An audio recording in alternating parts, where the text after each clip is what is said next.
Hello, Facebook and YouTube. What is happening? Gonzalo here. Thursday night Course in Miracles at St. Pete Temple of the Living God. Welcome, welcome, welcome. Just wrapped up. Lovely group tonight. Very open, honest, and deep sharing. And I appreciate everybody who showed up, because it was a wonderful opportunity to affirm our innocence and not affirm our guilt, based on the things that we learned about how bad and how guilty and how sinful we are, and how we need to suffer forever with those things in our past that we assume to be so permanent that we must hold on to and justify punishing ourselves with guilt. So I appreciate so deeply the deep practice of the Course in relinquishing our attachment to our past, all of it, because the setup by the ego is that some of the past is so beautiful to hold on to. Oh, but so much of the past is so dark and so guilt-filled that we also must hold on to. That's part of the setup. So we want to relinquish all of it, not necessarily give it power or hate it or look down upon it or judge it in any way, but simply realize it's just a thought. That the past experiences are just a thought, and the thoughts that we think with God will not interpret our past as guilty, sinful, and shameful.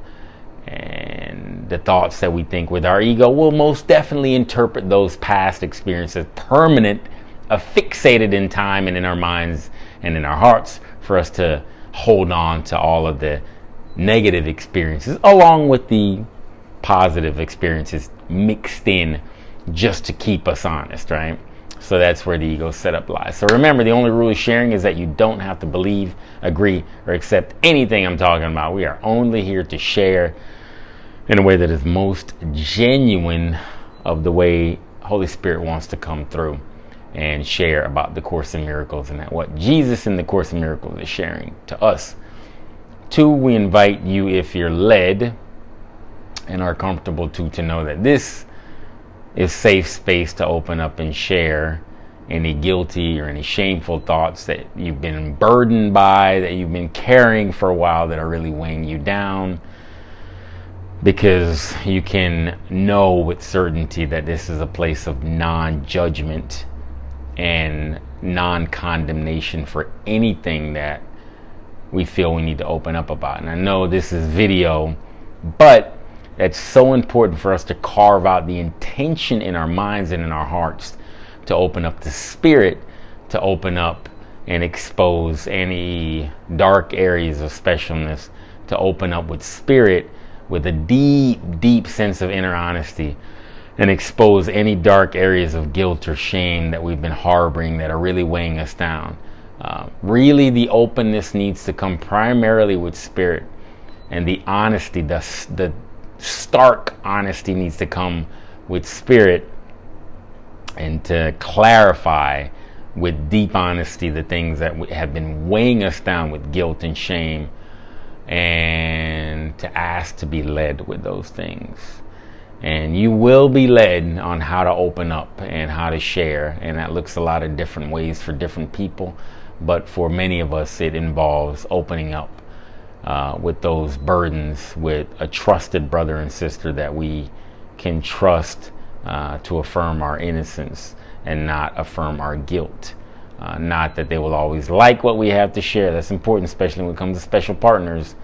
Oftentimes in practicing the Course and practicing no private thoughts, no people pleasing, our partner will not like what we have to say in our exposing of our ego thoughts.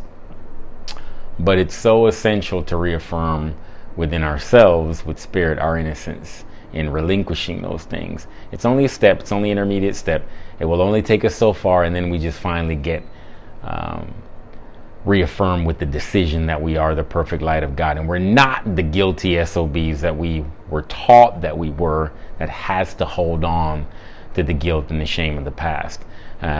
The openness, the no private thoughts, the no people pleasing, the exposing of the ego thoughts are really only an intermediate step. It's important to emphasize that.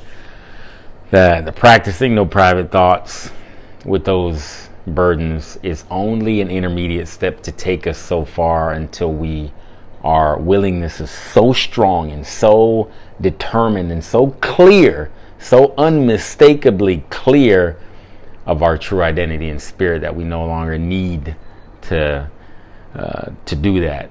So that's just an intermediate step, but we do absolutely need that essential honesty within ourselves, with Holy Spirit and Jesus primarily, and then however we're led to open up from there. So essential that we cannot skip if we're going to truly wake up. So have to kind of walk that fire temporarily, but it's a short walk compared to the immense amount of eternal freedom on the other side of that fire. So I support you in that. I support you in that. I support you in that brave, courageous walk. As scary and dark as it seems, I support you. I support you. I support you. Reach out to me if you need to get in touch, to connect about some more support. The purpose here is to be non-compromising in applying Holy Spirit's guidance to every single problem. Speaking of exposing the ego, we don't want to leave any thought from the ego, good or bad, flowery and sunny, as well as the dark, heavy, shameful, attacking thought. We don't want to leave anything that's an ego-based thought in this world from the light of the Holy Spirit. None of it. We want to be non-compromising about how we shine the lights in our hearts and in our minds of spirit on every single thought. That is the only way that we get total release. If we want total release of the prison of the ego, we need to have a total commitment to shine that light of the Holy Spirit in our hearts and our minds on every single thing that comes in our heads, and shine it outward, not necessarily with words, but with intention in our hearts and our minds. The commitment to the Holy Spirit's vision and the Holy Spirit's light has to be completely non-compromising and cannot exclude anything if we want freedom. Nothing. We can't hold on to one shred of our belief in this world if we are going to have complete freedom. Doesn't mean we don't live in this world. Doesn't mean we go and live in a cave. Doesn't mean we abandon the world and our loved ones around us. No, but what it does mean is that we allow the light of Holy Spirit, Jesus, to lead us with all those what we would call our normal interactions. The only thing that normal is the way it looks, but really our minds are anything but in the normal place. Our hearts are anything but in the normal place. They are deeply grounded in the truth, not grounded in the falsehood of this ego belief system that says we have to people please and that we have to hide and cover up and put on the front and perform in the world so that we get some speck of payoff of approval seeking and validation in the world that is not designed to give it to us for very long. The end goal and purpose is complete release from all attachments, all guilt, all judgment, good and bad. She's hot, she's not. He's rich, he's not.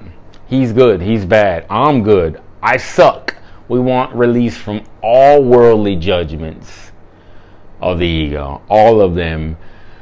So what remains is only the pure, perfect light of God that we've always been and will always be and will never lose. That's what we want left remaining, because that is the only thing that we are in truth. But we have to sift through it and be very thorough. We talked tonight about a very good article I'm going to share in a few days about how long-time course teachers, many, and I mean decades-long course students, really got away from the practice of the course, got deep into the formalizing of the course, the rituals of the course, the structure of the course, but got away, let the form and let the ego sneak in and pushed us away from the practice and the living in spirit.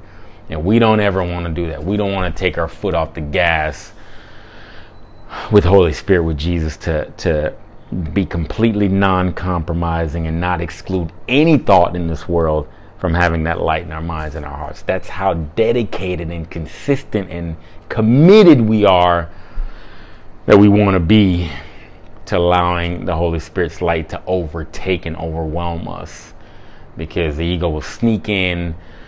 The ego will act spiritual and try to distract us in a way that might seem like it's a spiritual endeavor, but really it's just taking us down the ego road of separation further in a disguise, in a frame that looks spiritual. So we want to be very sharp to those ego tendencies to get us into the practice of separation and deception. Commitment, willingness, commitment, willingness, commitment, willingness, commitment, willingness. But the payoff is out of this universe, people. So worth it. And you will only know that if you experience this, not just by hearing me blab off. You won't know it, but you will only know it by experiencing the light of Spirit and experiencing the light of God that is in you now, by doing the work of cleaning out your minds and your hearts of the junk that has nothing to do with the perfect light of God. Lots of commitment, lots of willingness, a lot of dedication, but the payoff is out of this universe. I'll leave you with that. I love you. Be the light that you are. Feel the light. Be the light that you are. Feel the light. Be the light that you are. Feel the light. Lead me, guide me, lead me, guide me. Lead me, guide me, lead me, guide me. Ybor City Group on Monday night the 14th, I believe, right? 14th? Yep. Monday night the 14th, 6:30 p.m. at the Tampa Bay Brewing Company. We will be there. Looking forward to that. And Christmas Eve class Thursday night, I will not be here. I'll be across the street at service. And I'm thinking New Year's Eve, I will be here. We're going to do a little celebration right here. Celebration with the one who knows how to really celebrate and really party with no conditions. So I think I will be here New Year's Eve, the 31st. Anyway, love you. Thank you. And deep appreciation for the light that you bring and the light that you allow me and all of us to join in. Thank you. Love you.